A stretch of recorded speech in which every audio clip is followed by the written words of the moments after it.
The best of money matters. Wealth Tracker. Welcome to the Wealth Tracker, where we dive into the uncharted territories of niche investment strategies that promise to redefine wealth. Hello, I'm Hongbin Jeong.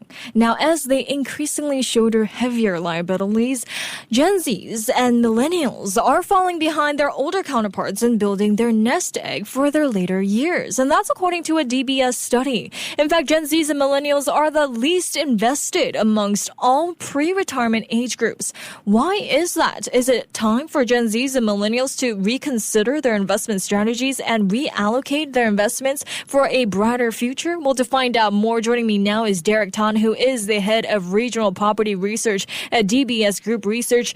Derek, welcome to the show. Hi, welcome. Thanks for having me. Thank you so much for joining us. Derek, according to DBS's latest study, Gen Zs and Millennials aged 25 to 44 are falling behind their older counterparts in investing in their future. Why is that so? What are some of the factors that are leading them to fall behind? Okay, I think the latest study that we had that was published just last week, we were actually telling everyone and giving them a guidance about retirement and what kind of goal they should be aiming for. In fact, we have a target of between 550 to 1.3 million. And in this study, I would like to say that a lot of our customers are actually on that journey. It's just that, yes, you're right. We noticed that, Gen Z millennials are slightly behind. And also it's a function of the fact that it's at the point where, liabilities are higher.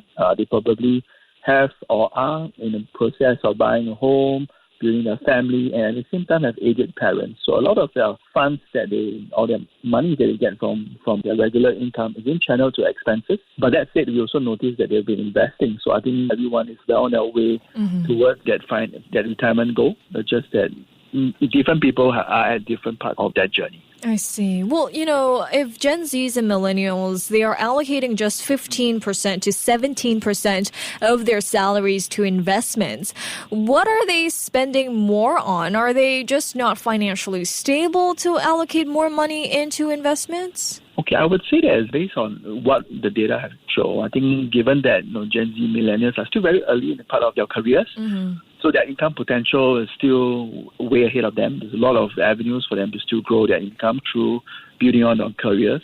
But at the same time, I think the cost of living is still high in Singapore. So I think based on what we see, a lot of their spending is still largely catered towards that general spending patterns, a bit food, travel, etc.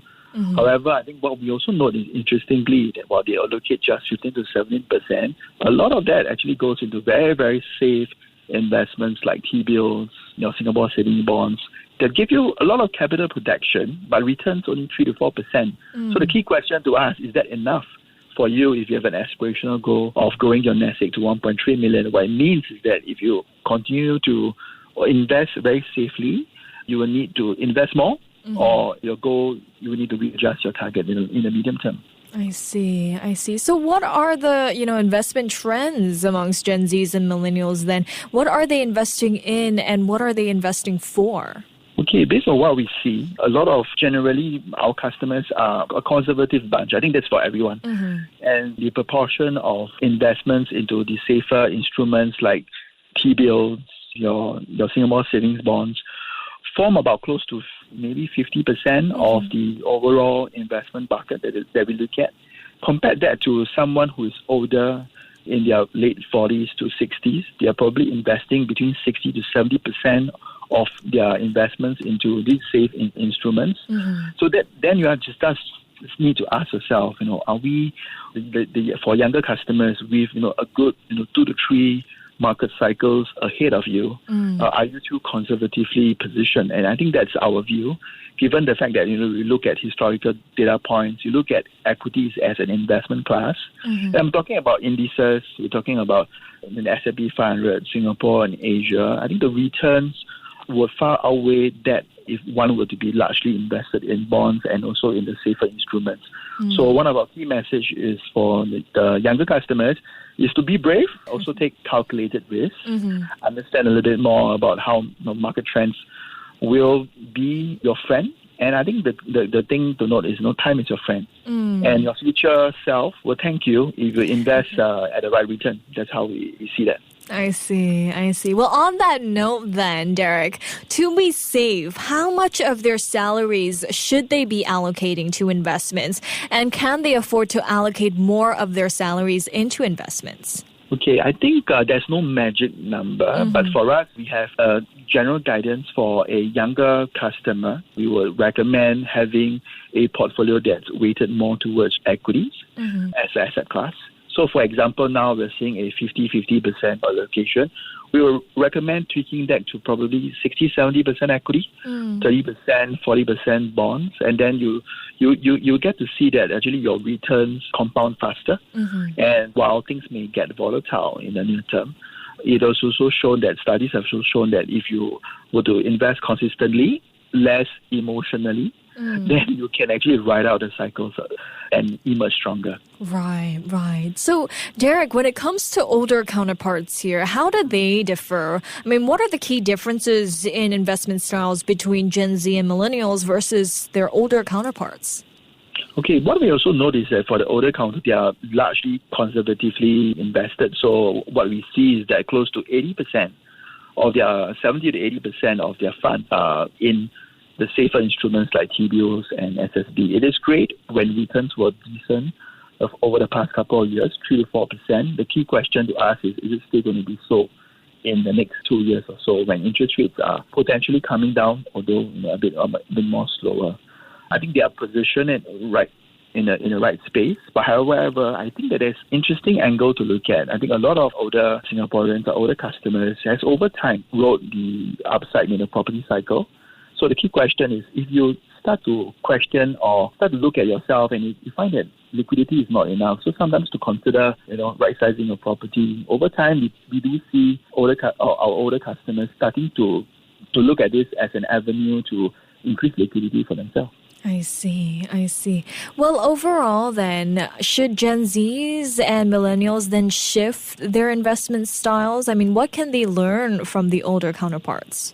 I would say that, based on what our findings are for Gen Z and millennials, I think it's still going back to how you would want, envision your own retirement and then build towards that. So I think we have a range of between 550 to 1.3 million at the lower end, a very comfortable, but I would say conservative target. So, and 1.3, something that's more aspirational, i.e. you want to travel, you want to eat at good restaurants, and that's something that I feel something that people may want to build upon. And just want to highlight that part of this target is built on our CPF system. So for millennials and Gen Z, I would say that, start with maximizing your CPF, can contribute and maximize, and that's where you get your risk-free return of between 2.5% to 4%.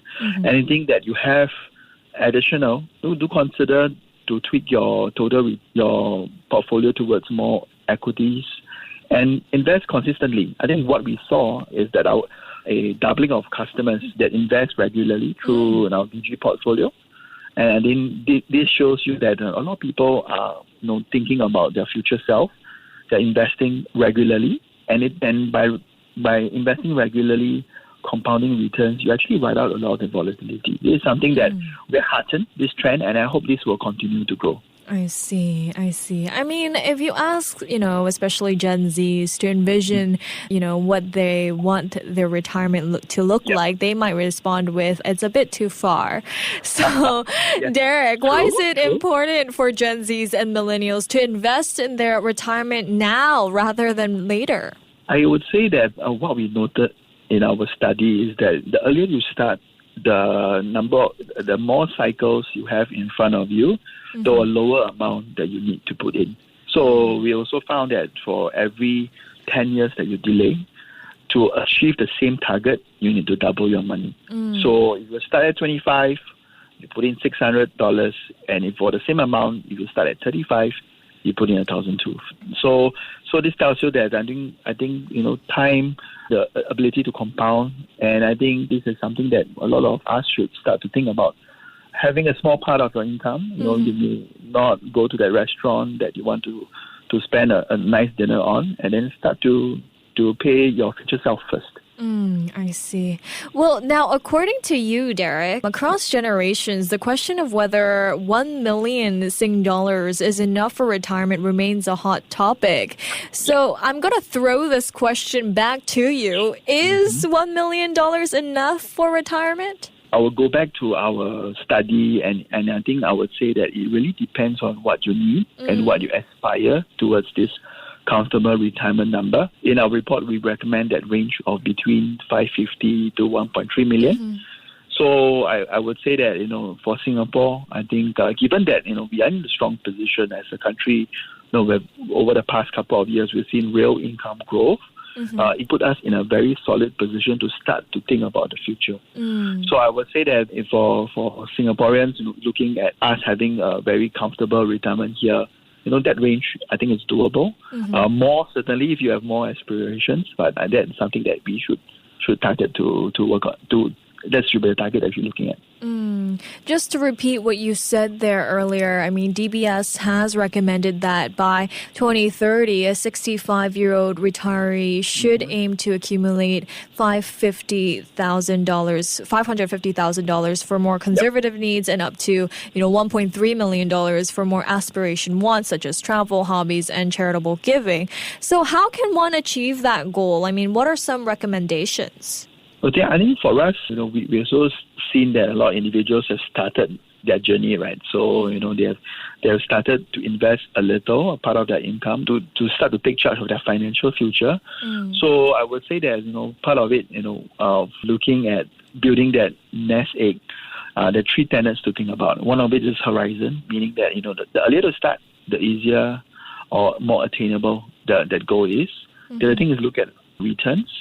So, you can be conservatively positioned or invested, which means that it takes longer for your monies to work for you. So, do think about reallocating some of your monies into other so-called higher returns products, like, for example, equities, or it could be other things, or it could be even properties.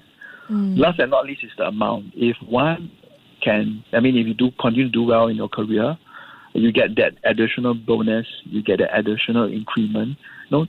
Enjoy part of it, but also let your future self enjoy. So put some of that additional income that you receive periodically into investments that could compound and then grow your nest egg. So I think it's about being consistent and be thoughtful about how whatever windfall you may have or whatever additional income you may have, part of that hopefully into your future self.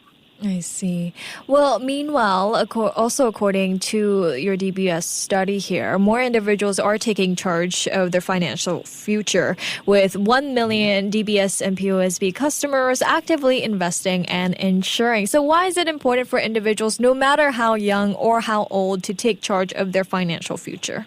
So once again, I would say that it's always back to the three tenets of making your future self be in control. So i.e., so by being early, you make that journey easier. So look at the returns, and higher returns on a risk-adjusted basis makes that journey more pleasant and achievable. In fact, if you put in the same amount and you target a higher return, you could potentially exceed your target.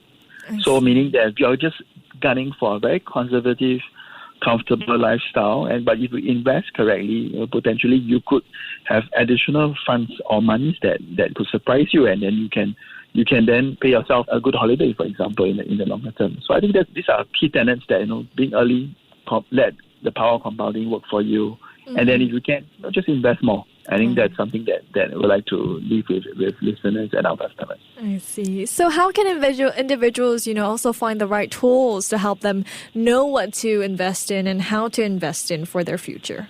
Okay, I think for us, not to sound too marketing, but I think for us, we have products, we have information, and I think we have opportunities for customers to learn more about whatever they're interested in. For example, if you want to know more about the Sing market, you want to have an opportunity to look at opportunities for Asia Pacific, or you want to look at, let's say, a potential bond portfolio. I think that DBS has the tools and also the financial articles to help you, to guide you on that journey. And I think the key thing is that for customers who are unsure, always speak to somebody who can guide you on the way. And then I think for us, we do have trained professionals to help you on that front. I see. Before we let you go here, Derek, were there any other key findings of the DBS study you would also like to highlight? I would want to probably end this with this message that planning for retirement is a marathon.